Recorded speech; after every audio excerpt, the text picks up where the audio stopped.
அனைவருக்கும் வணக்கம். அன்பர்களே, ஒரு ஜாதகத்திலே கிரகங்கள் இருக்கின்ற இடத்தை பொறுத்து அமையக்கூடிய யோகங்கள் பல. ஹம்சயோகம், பௌம யோகம், ருச்சக யோகம், மாலவ்ய யோகம், குருச்சந்திர யோகம்,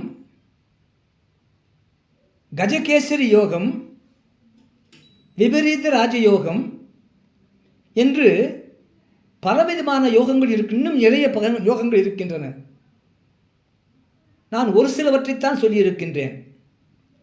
ஆனால் அப்படி அமையக்கூடிய யோகங்கள் எல்லாவற்றிலும் மேன்மையான யோகங்கள், மிகச்சிறந்த யோகங்கள் என்று 5 யோகங்கள் சொல்லப்படுகின்றன.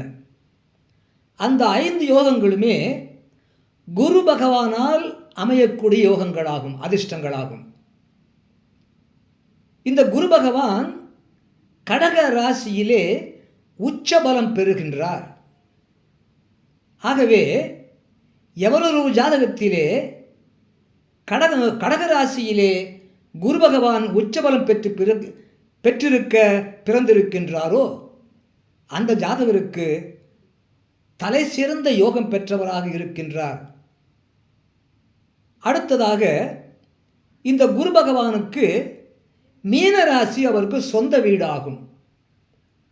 ஆகவே எவரொருவர் தன்னுடைய ஜாதகத்திலே மீனத்திலே குரு பகவான் இருக்க, மீன ராசியிலே அவர் எந்த லக்னத்தில் பிறந்திருந்தாலும் மீனத்திலே, மீன வீட்டிலே குரு பகவான் ஆட்சி பலம் பெற்றிருக்க எவரோடு பிறந்திருக்கின்றாரோ அது அவருக்கு சிறந்த யோகத்தை கொடுக்கும் என்பதாகும். மூன்றாவதாக தனுசு ராசி குரு பகவானுக்கு சொந்த வீடு. ஆகவே எவரொருவர் ஜாதகத்திலே அவர் எந்த லக்னத்தில் பிறந்திருந்தாலும் அவருடைய ஜாதகத்திலே தனுசு வீட்டிலே குரு பகவான், தன் சொந்த வீட்டிலே குரு பகவான் தனுசுவிலே இருக்க எவரொருவர் பிறந்திருக்கின்றாரோ அது அந்த ஜாதகருக்கு சிறந்த யோகத்தை கொடுக்கும் என்பதாகும்.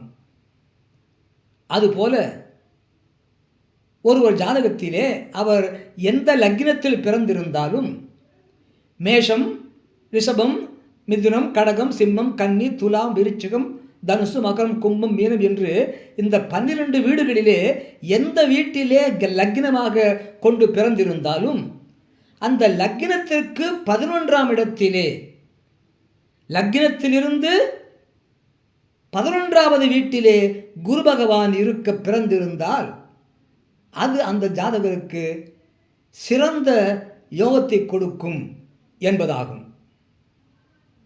ஐந்தாவதாக அந்த குரு பகவானுக்கு சொந்த வீடு தனுசு. அந்த தனுசு வீட்டினை லக்னமாக கொண்டு எவரொருவர் பிறந்திருக்கின்றாரோ, தனுசு லக்னத்திலே எவரொருவர் பிறந்திருக்கின்றாரோ அந்த ஜாதகருக்கு அது சிறந்த யோகத்தை கொடுக்கும் என்பதாகும். இவ்வாறாக கடக ராசியில, மீனம் ராசியிலோ அல்லது தனுசு ராசியிலோ அல்லது லக்னத்திற்கு 11ஆம் இடத்திலே குரு பகவான் இருக்க பிறந்திருந்தால் அது அந்த ஜாதகருக்கு யோகத்தை கொடுக்கும். அதுபோல எவரொருவர் தனுசு லக்னத்திலே பிறந்திருக்கின்றாரோ அந்த லக்னத்தில் பிறந்திருந்தாலும் தனுசு லக்னத்திலே பிறந்திருந்தாலும் அது அந்த ஜாதகருக்கு சிறந்த யோகத்தை கொடுக்கும் என்று ஜோதிட வல்லுனர் ஒருவர் கூறுகிறார். அறிவீர்களாக. நன்றி, வணக்கம், வாழ்க வளமுடன். மறக்காம கீழே உள்ள பெல் பட்டன் அழுத்துங்க, ஒரு லைக் போடுங்க, சப்ஸ்கிரைப் பண்ணுங்க, ஷேர் பண்ணுங்க.